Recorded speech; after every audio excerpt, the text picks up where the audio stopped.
बस उन्हें ईमेल और एन्क्रिप्टेड कॉल के जरिए निर्देश मिलते थे। धीरे धीरे अवनीत का छोटा सा निवेश एक मजबूत बुनियाद में बदलने लगा। उसने मुनाफे को रीइन्वेस्ट किया और अपने नेटवर्क को बढ़ाया।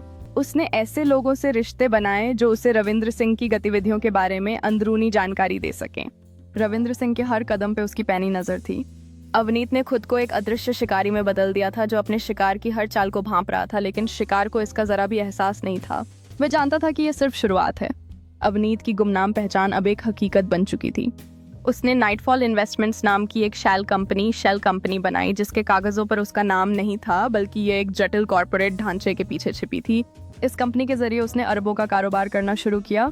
मीडिया और व्यापार जगत में नाइटफॉल इन्वेस्टमेंट्स एक रहस्यमयी ताकत बन गई थी, जिसकी चालों को कोई समझ नहीं पाता था। लोग इसे प्रेत कहने लगे थे क्योंकि ये दिखाई नहीं देती थी, पर हर जगह मौजूद थी। अवनीत ने खुद को और भी अदृश्य बना लिया। उसने अपनी पहचान को इतना सुरक्षित रखा था कि दुनिया की कोई भी एजेंसी उसका पता नहीं लगा सकती थी। वह बड़े सौदे करता, बाजारों को हिलाता। रविंद्र सिंह को लगा जैसे कोई अदृश्य हाथ उसके साम्राज्य को धीरे धीरे कमजोर कर रहा है। उसे समझ नहीं आ रहा था कि ये कौन है और इसका मकसद क्या है। अगले कुछ हफ्तों में नाइटफॉल इन्वेस्टमेंट्स ने रविंद्र सिंह की कई और डील्स को खराब कर दिया। कभी वे उसके सप्लायर्स को अधिक कीमत देकर अपनी तरफ खींच लेते, तो कभी उसके खरीदारों को बेहतर शर्तों पर उत्पाद बेचते।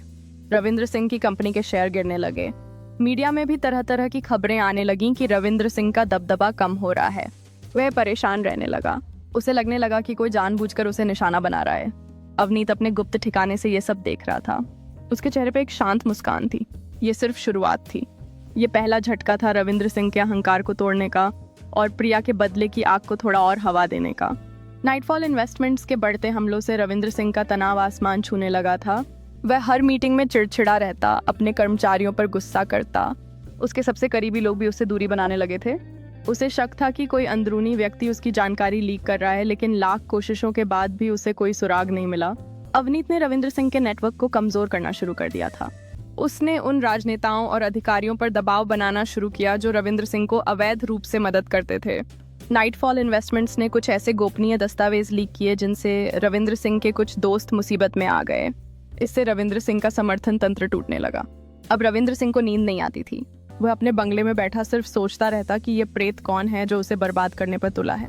उससे अपनी पिछली दुश्मनियां याद आने लगीं, लेकिन किसी में भी इतनी ताकत नहीं थी कि वह उसे इस कदर परेशान कर सके। उसे डर लगने लगा था।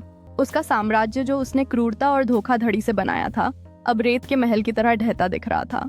प्रिया की मौत के बाद अवनीत ने जो दर्द सहा था, वही दर्द अब रविंद्र सिंह महसूस कर रहा था। बस उसे पता नहीं था कि ये सब किसकी वजह से हो रहा है। अवनीत ने अब सीधे रविंद्र सिंह के वित्तीय गढ़ पर हमला करना शुरू किया। नाइटफॉल इन्वेस्टमेंट्स ने अचानक रविंद्र सिंह की प्रमुख कंपनियों के शेयरों को कम करना शुरू कर दिया, शॉर्ट सेलिंग।